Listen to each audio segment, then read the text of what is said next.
ஈரானோட கப்பல் கன்னி வெடிகளை யாராச்சும் ஸ்ட்ரைட் ஆஃப் ஹோமஸ் பகுதியில் டிப்ளாய் பண்ணுறதுக்கு முயற்சிகள் பண்ணாங்கன்னா உடனடியாக அந்த கப்பல்களை சுட்டு வீழ்த்துங்கன்னு அமெரிக்காவோட கப்பற்படைக்கு அமெரிக்காவோட அதிபர் டொனால்ட் ட்ரம்ப் அவர்கள் ரொம்ப முக்கியமான ஒரு உத்தரவை கொடுத்துருக்காரு. இது எதோட ஒரு தொடர் நிகழ்வாக நடந்திருக்குன்னு பார்த்தோன்னா, இன்னைக்கு பர்ஷியன் கல்ஃபுக்கு வெளியில், அதாவது அரேபிய கடல் மற்றும் இந்திய பெருங்கடல் சம்மந்தப்பட்ட பகுதிகளில் முக்கியமான ஒரு ஈரானோட டேங்கரை அமெரிக்கா கைப்பற்றியிருக்காங்க. இந்த டேங்கரை கைப்பற்றினது மட்டும் இல்லாமல் அதில் இருக்கக்கூடிய 2 மில்லியன் பேரல்ஸுக்கும் அதிகமான க்ரூட் ஆயில், ஏன்னா அது ஒரு VLCC, very large crude carrier, அது இனிமேல் அமெரிக்காவுக்கு தான் சொந்தம்னு சொல்லியிருக்காங்க. இது ஈரானோட கோபத்தை இன்னும் அதிகரிச்சிருக்கிறது மட்டும் இல்லாமல் அமெரிக்காவுக்கு எதிரான ஏகப்பட்ட வார்னிங் சம்பதையும் கொடுத்துருக்காங்க. ஸோ இந்த மாதிரி நிறைய சம்பவங்கள் கடந்த ஒரு 24 மணி நேரத்தில் நடந்திருக்கு. இது எல்லாத்தையும் அப்டேட் மாதிரி இந்த ஒரு பதிவில் பார்த்துலாம். ஸோ வாங்க வீடியோக்குள்ள போயிடலாம். நான் உங்கள் அக்கேது தான் புக்ஷா வழங்கும் டிபி ட்ரெண்டிங்ஸ்.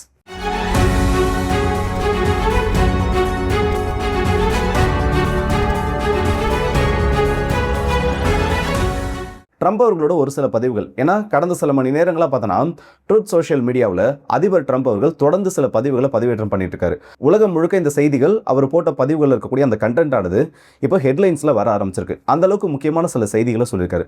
முதல் விஷயம் என்ன சொல்லியிருக்காருன்னா, ஈரானோட பவர் ஸ்ட்ரகிள். நிறைய நம்மளும் தொடர்ந்து நம்மளோட வீடியோவில் டிஸ்கஸ் பண்ணிட்டு இருக்கோம். ஈரானுக்குள்ள பவர் ஸ்ட்ரகிள் இருக்கிறதுக்கான வாய்ப்பு இருக்கு. ஐஆர்ஜிசிக்கும் பேரலாக இருக்கக்கூடிய அரசு சம்பந்தப்பட்ட அமைச்சர்கள் மற்றும் அதிகாரிகள் யாருமே ஒரு கோஆர்டினேஷன் இல்லாமல் இருந்துட்டு இருக்காங்க. இதே மாதிரி நிலைமை கண்டினியூ ஆயிட்டு இருந்துச்சுன்னா இது ஒரு பெரிய இம்பேலன்ஸை ஈரானுக்குள்ள உருவாக்கும் சொல்லிட்டு இது ஆல்மோஸ்ட் இப்போ உறுதிப்படுத்தப்பட்டுருச்சு. அமெரிக்காவோட அதிபர் சொன்னார்ன்றதுனால நான் சொல்லலை. ஈரானோட அரசாங்கம் சம்பந்தப்பட்ட அறிவிப்புகளும் சரி, முஜ்தபா கமீனி அவர்களோட அறிவிப்பும் சரி, ஐஆர்ஜிசியோட அதிகாரப்பூர்வமான பக்கத்தில் டெலகிராம் பக்கங்கள் அவங்களுக்குன்னு சொல்லிட்டு அஃபிஷியலாக இருக்கு. அதில் வரக்கூடிய தகவல்களும் பார்த்தோன்னா ஒன்னோட ஒன்று முரண்பட்டு இருக்கு.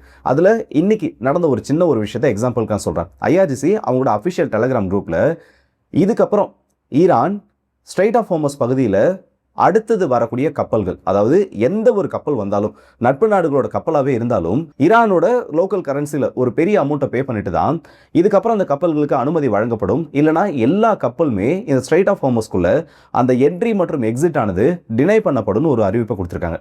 ஆனால் ஈரானோட பார்லிமெண்ட்ல இருந்து இன்னைக்கு ஒரு அறிவிப்பு என்ன வந்திருக்குன்னு பார்த்தோன்னா, எந்த ஒரு கரன்சியாக இருந்தாலும் ஓகே, ஈரானோட கரன்சியில் மட்டும்தான் அவங்க இந்த இடத்துல பே பண்ணணும்னு கிடையாது. நாங்கள் கேட்கக்கூடிய அமௌண்ட்டை இஸ்ரேல் மற்றும் அமெரிக்கா அல்லாத கப்பல்கள் யாராக இருந்தாலும் அந்த அமௌண்ட்டை பே பண்ணிட்டு அவங்க போயிடலாம். ஸோ இதுக்கான சேஃபான பேசேஜ்ன்றதை நாங்கள் உருவாக்கி கொடுக்குறோன்னு ஒரு அறிவிப்பு கொடுத்துருக்காங்க. இந்த கரன்சி விஷயத்தில் மட்டும் நான் சொல்ல, கடந்த 2-3 நாட்களில் நடக்கக்கூடிய ஒவ்வொரு நிகழ்வுகளை எடுத்து பார்த்தாலும் இந்த ஒரு மிஸ் மேட்ச் ஐஆர்ஜிசிக்கும் ஈரானோட அரசுக்கும் நடுவில் ஏற்பட்டிருக்கிறது ரொம்பவே தெளிவாக தெரிஞ்சிட்டு இருக்கு. இதுக்கு அடுத்தபடியாக அமெரிக்காவோட அதிபர் அடுத்த பதிவில் சொல்லியிருக்காரு. கடந்த ஒரு 2 மணி நேரத்தில் மட்டுமே 3 பதிவுகளுக்கு அதிகமாக வந்திருக்கு. இதில் அடுத்த பதிவில் என்ன சொல்லியிருக்காருன்னா, ஈரானோட கப்பற்படைக்கு சொந்தமான 159க்கும் அதிகமான போர்க்கப்பல்கள், ஈரானியன் வார்ஷிப்ஸ் கடலுக்கு அடியில் இருந்துட்டு இருக்காங்க. அதாவது அமெரிக்கானால தாக்கப்பட்டு அந்த கப்பல்கள் மூழ்கிடுச்சுன்ற மாதிரி ஒரு செய்தியை சொல்லியிருக்காரு. ஆனால் அப்படி இருந்தும் ஈரான் கிட்ட இன்னும் அதிகப்படியான ஸ்பீட் போட்ஸ்ன்னு சொல்லக்கூடிய இந்த சின்ன சின்ன கப்பல்கள், ஒரு 10 மீட்டர் 15 மீட்டர் இருக்கக்கூடிய குட்டி போட்ஸ் ஆனது இருந்துட்டு இருக்கு. இதை வெப்பனைஸ்டா ஈரான் மாத்திட்டு இருக்காங்க. இந்த மாதிரி சின்ன சின்ன கப்பல்களை அமெரிக்கா கப்பற்படைக்கு எதிராக பயன்படுத்துறது மட்டும் இல்லாமல் அந்த பகுதிகளில் கடல் கன்னி வெடிகளை அதிகப்படுத்துறதுக்கும் இந்த வகையான கப்பல்களை பயன்படுத்துறாங்க. ஸோ அமெரிக்கா ராணுவத்துக்கு அடுத்து கொடுக்கப்பட்டிருக்கக்கூடிய உத்தரவு என்னன்னா, எந்த ஒரு கப்பல் கன்னி வெடிகளை கொண்டு வந்து இந்த பகுதியில் டெப்ளாய் பண்ணிட்டு இருந்தாலும் அந்த கப்பலை சுட்டு வீழ்த்தலாம்.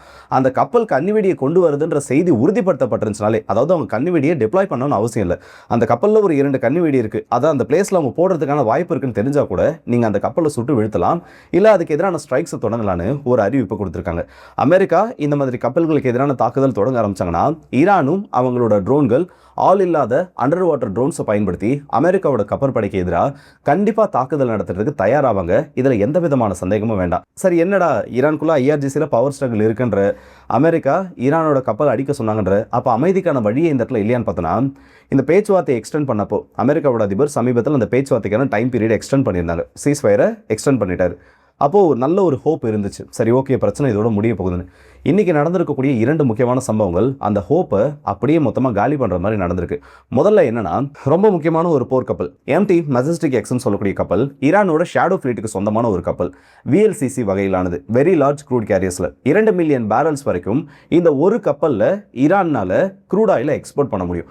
அப்படி இருக்கக்கூடிய கப்பலை அமெரிக்கா இன்னைக்கு சுற்றி வளைச்சது மட்டும் இல்லாமல் அதை அவங்களோட கட்டுப்பாட்டுக்குள்ளே கொண்டு வந்துட்டாங்க.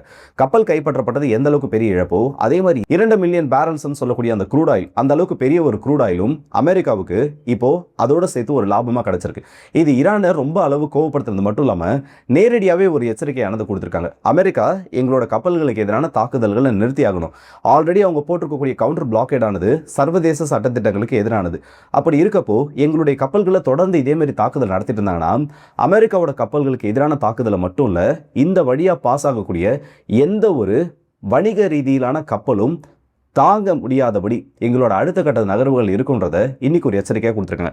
ஆக்சுவலாக ஸ்ட்ரைட் ஆஃப் ஹோர்மஸோட பிளாக்கேடும் சரி, இல்லை கவுண்டர் பிளாக்கேடும் சரி, இந்த ரெண்டு தரப்புமே ஒருத்தர் மாற்றி பிளேம் பண்ண ஆரம்பிச்சிட்டாங்க. முதல்ல பார்த்தோன்னா அமெரிக்காவோட அதிபர் சொல்லியிருக்கக்கூடிய, அதாவது யுத்தத்தோட ஸ்டார்டிங்கில் சொன்னது, இந்த ஸ்ட்ரைட் ஆஃப் ஹோர்மஸை நாங்கள் ஓப்பன் பண்ணிவிடுவோம், அதன் மூலிமா ஈரானுக்கு ஒரு பெரிய ப்ரெஷர் போட முடியும்னு. அப்போ நான் என்ன சொல்லியிருந்தேன்னா, இந்த மாதிரி ஜஸ்ட் கவுண்டர் பிளாக்கேட் போடுறதுனால அமெரிக்கா ஈரானோட அந்த ஒரு இக்கானாமிக் லைஃப் லைனை எந்த அளவுக்கு அவங்களால நெருக்க முடியும்னு அது இப்போ கொஞ்சம் கொஞ்சமாக வேலை செய்ய ஆரம்பிச்சிருக்கு. கடந்த 2 நாட்களில் 3 கப்பல்கள் கைப்பற்றப்பட்டிருக்கு. 3 கப்பல்னு சொல்றதை விட அதில் இருக்கக்கூடிய க்ரூட் ஆயில் ஒரு 5 to 6 மில்லியன் பேரல்ஸ் வரைக்கும் அமெரிக்கானால கைப்பற்றப்பட்டிருக்கு.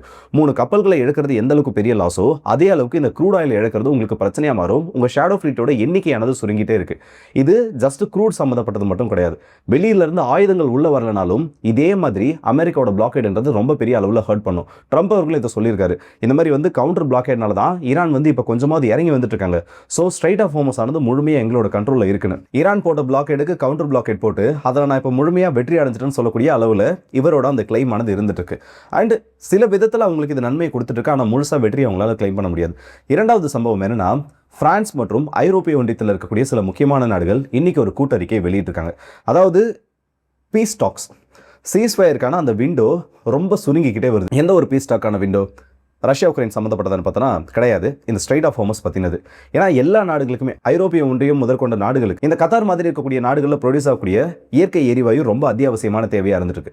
ஆனால் இந்த ஸ்ட்ரைட் ஆஃப் ஹோர்மஸோட பிளாக்கேட் காரணமாக இந்த ஐரோப்பிய ஒன்றியத்தில் இருக்கக்கூடிய பெரும்பான்மையான நாடுகள் பாதிக்கப்பட்டிருக்காங்க. இப்போ இவங்களுக்கு இருக்கக்கூடிய ரொம்ப பெரிய ஒரு சிக்கல் என்னன்னா, இன்னும் சில மாதங்கள் போச்சுன்னா பனிக்காலம் உருவாயிடும். ரஷ்யாவோட கேஸ் இல்லாமலே ஆல்ரெடி மிகப்பெரிய அளவு அவங்க பிரச்சனைகளை சந்திச்சுட்டு இருக்காங்க. இப்போ இந்த மாதிரி நாடுகள்ல இருந்து வரக்கூடிய கப்பலும் ஈரானோட பிளாக்கேட்னால தடைப்படுத்தப்பட்டிருக்கிறது அவங்களுக்கு ஸ்ட்ரெஸ்ஸை உருவாக்கி இருக்கு. இப்போ எல்லா நாடுகளும் என்ன ஒரே குரல்ல சொல்லியிருக்காங்கன்னா, ஸ்ட்ரைட் ஆஃப் ஹோர்மஸோட பிளாக்கேட் அமைதியா எந்த அளவுக்கு நாங்கள் பிரச்சனையை முடிக்க முடியுமோ அதுக்கான விண்டோன்றது ரொம்பவே நெருங்கிட்டு வருது. ஒரு கட்டத்துக்கு மேலே அமைதி பேச்சுவார்த்தைகள் இந்த இடத்துல ஈடுபடலைன்னா எங்களோட இன்ட்ரெஸ்ட்டை காப்பாற்றுறதுக்காக, எங்களோட நாட்டோட அந்த இன்ட்ரெஸ்ட்டை காப்பாற்றுறதுக்காக அந்த ஸ்ட்ரைட் ஆஃப் ஹோர்மஸோட பிளாக்கேடை பை ஃபோர்ஸஸ் யூஸ் பண்ணியும் ஓப்பன் பண்ணுறதுக்கு நாங்கள் தயாராக இருக்கோன்னு ஒரு அறிவிப்பு கொடுத்துருக்காங்க. ஸோ ஈரான் இன்னும் கொஞ்சம் நாளைக்கு இந்த ஸ்ட்ரைட் ஆஃப் ஹோர்மஸோட பிளாக்கேட்ன்றதை கண்டினியூ பண்ணாங்கன்னா இன்னும் சில தேவையில்லாத நாடுகளோட எதிர்ப்புன்றதை சம்பாதிக்க வேண்டிய ஒரு தேவையானது வரும். அண்ட் இன்னும் நிறைய பிரச்சனைகளை புதுசாக உருவாக்குறதுக்கான அது ஒரு வழியை உருவாக்கி விட்டு, ஸோ ஸ்ட்ரைட் ஆஃப் ஹோர்மஸ்ன்றது சீக்கிரம் ஓப்பன் பண்ணால் மட்டும்தான் இந்த எல்லா பிரச்சனைகளுக்கும் முடிவு ஏற்படுறதுக்கான ஒரு வாய்ப்பு உருவாகும். இதை பற்றி உங்களோட கருத்துக்கள் என்னன்றதை மறக்காம கமெண்ட் செக்ஷனில் சொல்லுங்கள். அண்ட் ஈரானுக்குள்ள பவர் இம்பேலன்ஸ் உருவாகி இருக்கிறது உண்மை. ஆனால் மற்ற நாடுகள் மற்றும் மேற்குலக ஊடகங்கள் போர்ட்ரே பண்ணுற அளவுக்கு அது எஃபெக்டாக இருக்கான்றது இன்னும் சில நாட்கள் போனால் தான் தெரியும். ஸோ இதை பற்றி உங்களோட முக்கியமான கருத்து, பவர் இம்பேலன்ஸ் உருவாகி இருக்கனாலே இஸ்ரேல் மற்றும் அமெரிக்காவுக்கு ஒரு முக்கியமான வெற்றியான தருணமாக அதை பார்க்கப்பட்டு இருக்கு. இதை பற்றி உங்களோட கருத்துக்கள் என்னன்றதை மறக்காம கமெண்ட்ஸில் சொல்லுங்கள். அண்ட் அடுத்த வீடியோஸ் இப்போ மதுரை விடுபடுது உங்கள் ஆர்கே.